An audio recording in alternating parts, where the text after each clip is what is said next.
मेरा नाम अभिषेक है। कुर्नी में उपचुनाव है और जब चुनाव नज़दीक आता जा रहा है तो वैसे वैसे सियासत बदलती नज़र आ रही है। इसी बीच भूमिहार ब्राह्मण सामाजिक फ्रंट में ने नीलाप कुमार जो वीआईपी प्रत्याशी है उन्हें समर्थन दिया है, जिसके बाद भूमिहार ब्राह्मण सामाजिक फ्रंट तो दो फाड़ में हो गया, लेकिन मुकेश सहनी काफ़ी खुश हैं। भूमिहार ब्राह्मणों के समर्थन से मुकेश सहनी काफ़ी खुश नजर आ रहे हैं। मुकेश सहनी ने प्रेस वार्ता की है और धन्यवाद देते हुए बहुत कुछ कहा है। उन्होंने घोषणा भी कर दी है कि उनकी पार्टी लोकसभा चुनाव में भूमिहारों को टिकट देगी। एक तो निश्चित, अगर 2 सीट मिलती है तो एक निश्चित रूप से वो देंगे और ज़्यादा सीट मिलती है तो ब्राह्मण भूमिहारों को टिकट दिया जाएगा। कई सारी बातों को वीआईपी सुप्रीमो मुकेश सहनी कह रहे हैं। क्या कुछ कह रहे हैं आप वो सुनिए। कि भूमिहार ब्राह्मण सामाजिक मंच जो है वो उन्होंने हमारे प्रत्याशी नीलाप जी को समर्थन दिया है। उस संगठन के जितने भी साथी हैं सभी को बहुत बहुत धन्यवाद देता हूँ, आभार व्यक्त करता हूँ कि आपने एक गरीब का, पिछड़ा का बेटा हक अधिकार के लिए संघर्ष कर रहे हैं, लड़ाई लड़ रहे हैं, उसमें आपका सहयोग है, साथ है। इसके लिए आपको विशेष तौर पे धन्यवाद देता हूँ। और बिहार में खास करके मुजफ्फरपुर जिला में निषाद संघर्ष मोर्चा जो खास करके सामाजिक लड़ाई लड़ने के लिए काम करते हैं, वो भी हमारे जितने भी निषाद समाज के लोग हैं, निषाद महापंचायत बना के उन लोगों ने भी हमें, हमारी पार्टी को, हमारे प्रत्याशी को समर्थन दिए हैं। तो निषाद संघर्ष मोर्चा के भी सभी पदाधिकारी को भी मैं धन्यवाद देता हूं कि आपने हमारे प्रत्याशी के लिए कर रहे हैं। उसके अलावा बहुत सारे ऐसे सामाजिक लोग हैं, खास करके SC ST के लोग हैं, सभी लोग मिलजुल कर आज वीआईपी पार्टी के हक अधिकार के लिए काम कर रहे हैं। खास करके वहाँ पे हमारे जो प्रत्याशी है वो एकदम युवा है। उनका विरासत देखेंगे तो उनके नाना जी 4 बार वहाँ से विधायक रहे हैं। एक बार तो उन्होंने निर्दलीय चुनाव जीते हैं और उन्होंने अपने जिंदगी का कमाया हुआ 80% संपत्ति गांव के विकास के लिए, अपने क्षेत्र के विकास के लिए उन्होंने दान कर दिया। ऐसे परिवार में युवा को हम लोगों ने वहाँ पे प्रत्याशी बनाया है और मजबूती से हम लोग संघर्ष कर रहे हैं और वहाँ पे चुनाव जीता जाएगा। क्योंकि जो समीकरण हमने बनाया है, खास करके अन्य पार्टी ने लोगों से गठबंधन करते, उनके पास वोट है या नहीं है उनको पड़ी नहीं है, लेकिन उनसे गठबंधन करते। लेकिन हमने वहाँ के कुरंडी के जनता से हमने गठबंधन किया है।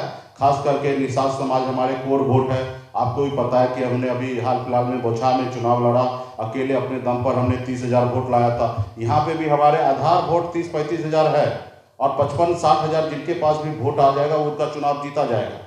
और हमने ब्राह्मण, भूमिहार, अपर कास्ट जितने भी राजपूत इस सबको अगर मिला लेते तो यहाँ पे 65 हज़ार उनका है, ताकत है। यानी कुल मिला के यहाँ पे हम खास करके 2 अपर कास्ट और हमारे अति पिछड़ा निषाद जो है उनका वोटिंग परसेंटेज जो है वो 70 हज़ार के आसपास है। अगर यही 2 जात अगर वोट कर देंगे तो हम चुनाव जीत जाएंगे। और बाकी हर जाति धर्म में हमें वोट मिल रहा है क्योंकि हमारा प्रत्याशी युवा है और कोरोना काल में बहुत सारे लोगों के लिए उन्होंने दिन रात मेहनत किए हैं। तो इसलिए सभी धर्म के लोग, सभी वर्ग के लोग और खास करके युवा में स्पेशली जोश है कि वो हमारे प्रत्याशी को जिताना चाह रहे हैं। और 2.5 साल का 2 साल का ही मामला है और 2.5-2 साल में हमारे प्रत्याशी अच्छा काम नहीं करेंगे तो लोग बदल देंगे। क्योंकि इससे पहले भी वहाँ पे जो प्रत्याशी है विधायक रहा, सांसद, मंत्री रहा है, इससे पहले भी जो विधायक थे वो हार गए वोट से। तो कहीं ना कहीं उसका विकास कितना है इसी को उनको फल उनके यहाँ की जनता ने दिया है। तो इसलिए हमारे खास करके प्रत्याशी के पक्ष में सभी लोग हैं उनको मैं विशेष तौर पे धन्यवाद देता हूं। और भूमिहार ब्राह्मण जो फ्रंट है मैं उनसे वादा करता हूं कि आप लोगों का भरपूर सहयोग हमें मिल रहा है, पूरा भरोसा भी है और हमें देंगे। और हमारे प्रत्याशी अगर जीत के आते हैं तो आने वाले 2024 में हमें बिहार में अगर 2 लोकसभा भी सीट अगर मिला तो 1 लोकसभा सीट हम भूमिहार समाज को, भूमिहार ब्राह्मण समाज को हम देंगे। बिहार में जहाँ पे अच्छे सीट होंगे, जहाँ वो लड़ सकते, जीत सकते, उस सीट को हम चयन करके उनको हम चुनाव में लड़ाएंगे।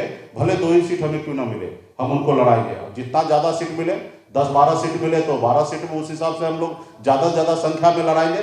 लेकिन 1 सीट का मैं वादा करता हूँ, तो मैं वादा कर रहा हूँ उसी तरीके से वहाँ के जितने भी लोग हैं वो लोग भी मन बनाए हैं। और आपने देखा कि किस तरीके से भारतीय जनता पार्टी सिर्फ वोट लेने का काम करते, किसी समाज को आगे बढ़ाना नहीं चाहते, किसी समाज में नेता नहीं बनाना चाहते। आज यहाँ पे हमारे शर्मा जी को लोगों ने साजिश करके उनको चुनाव हराए और चुनाव उनको पता था कि ये चुनाव जीतेंगे तो फिर से मंत्री बनेंगे।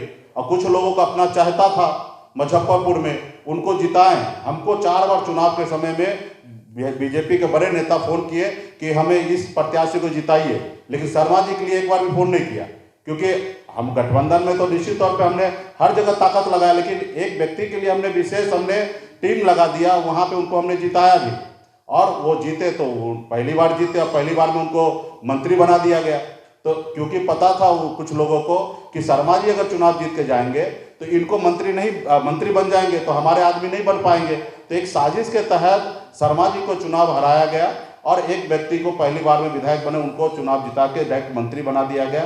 तो ये भारतीय जनता पार्टी का काम है। इस समय जिस तरीके से बोछा में खास करके ब्राह्मण, भूमिहार, जितने भी अपर कास्ट है, नाराजगी व्यक्त किए थे, और अमर पासवान जैसे व्यक्ति को उन्होंने वोट दे दिया। तो यहाँ पे तो अपर कास्ट के लिए अपना घर का अपना बेटा, अपना समाज, अपने लोग वहाँ पे हैं। आज जरूर जाहिर सी बात है, अगर उनको वोट दे के जिताएंगे तो भाजपा को भी सोचने पड़ेगा, क्योंकि भाजपा हमेशा क्लेम करते हैं कि अपर कास्ट का वोट हमारा है। लेकिन आप क्या करते हैं, एक बार आपने बोछा में आपने दुख दर्द आपने बताया भाजपा को, तो आज विजय सिन्हा जैसे नेता प्रतिपक्ष बनाया। तो निश्चित तौर पे आप अगर संघर्ष करेंगे, लड़ाई लड़ेंगे, तो आपको इसका परिणाम मिलेगा। जैसे आज हमने बिहार में हमारे समाज को एक टिकट तक नहीं देता था, एक टिकट के लिए सारी उम्र बीत जाता था, लेकिन हमने संघर्ष किया, लड़ाई लड़ा, तो एक समय आया कि भाजपा 11 सीट देकर गठबंधन किया, और 11 सीट जब हमें मिला तो हमने निषाद समाज को भी टिकट दिया, हमने ब्राह्मण को टिकट दिया, भूमिहार को टिकट दिया, हमने पासवान को टिकट दिया, हर जाति धर्म को, बनिया को भी हमने टिकट दिया। तो जब संघर्ष किए तो हमें प्राप्त हुआ फायदा। आपने भी बोछा में संघर्ष किए तो आपका थोड़ा बहुत तो कुछ तो सुना, नेता प्रतिपक्ष बनाया। तो ये तो कहीं ना कहीं मुकेश सहनी का भी देन है, और आप लोगों ने संघर्ष किया, इसके बदौलत दिया। और यहाँ पे भी अगर आप संघर्ष करेंगे तो निश्चित तौर पे आप देखिएगा कि उत्तर बिहार में एक भी भूमिहार सांसद नहीं है। हर समाज के लोग हैं, लेकिन संख्या है इस क्षेत्र में, बड़ा संख्या है, लेकिन उनको जगह नहीं मिला जा रहा। तो इसलिए उनको लड़ना चाहिए अधिकार के लिए, जैसे हम अपने अधिकार के लिए लड़ना चाहिए, उसी तरीके से हर जाति धर्म के लोग, हर लोग लड़ाई लड़ना चाहिए, खास करके अपने लिए और अपने गरीब समाज के लिए, पिछड़े समाज के लिए, जिनका हक अधिकार नहीं मिल रहा। तो इसके लिए मैं विशेष तौर पे फ्रंट को, ब्राह्मण भूमिहार फ्रंट को मैं धन्यवाद देता हूं, और मुझे पूरा उम्मीद है सभी से अभी मैं पर्सनली मिलके भी सबसे साथ लेकर और सबसे मैं साथ में कैंपिंग करूंगा। और हमारे निषाद संघर्ष मोर्चा के भी बिहार पटना मुजफ्फरपुर के जितने भी साथी हैं, सुमंगल जी हैं, भोगिंदर सहनी जी हैं, हमारे लाल बाबू सहनी हैं, तो तमाम हमारे अर्जुन जी हैं, तो तमाम जितने भी पदाधिकारी हैं सभी को मैं विशेष तौर पे धन्यवाद देता हूं। महावीर सहनी जी हैं, सभी ने वीआईपी पार्टी के लिए काम करने के लिए आए हैं, और सबको धन्यवाद देता हूं। और मैं चुनाव मैदान में कल आपने देखा 50 किलोमीटर का रोड शो हमने किया, हजारों हजार बाइक के साथ किया, 5 घंटा हमने किया, और फिर शाम में जाके हम लोगों ने समाप्त किया। तो इसी तरीके से काम करेंगे, और आप सबको भी मैं धन्यवाद देता हूं कि आप क्षेत्र में जा रहे हैं और जनता का डायरेक्ट उद्देश्य आप लोगों के बीच में पहुंचा रहे हैं, और हर पॉलिटिकल पार्टी को समझ में आ रहा कि हमारी ताकत क्या है। तो आपको भी विशेष तौर पे धन्यवाद। तो आपने सुना कि वीआईपी सुप्रीमो मुकेश सहनी क्या कुछ कह रहे हैं, कई सारी बातों को उन्होंने कहा है, और काफ़ी खुश आ रहे हैं, क्योंकि भूमिहार ब्राह्मण सामाजिक फ्रंट ने उन्हें समर्थन दिया है, जिसके बाद काफ़ी खुश नजर आ रहे हैं। कई सारी बातों को उन्होंने कहा है, तो मुकेश सहनी काफ़ी खुश है, धन्यवाद दिया है उन्होंने इसको लेकर, और घोषणा भी की है। यूट्यूब चैनल को सब्सक्राइब करिए, फेसबुक पेज को लाइक करिए।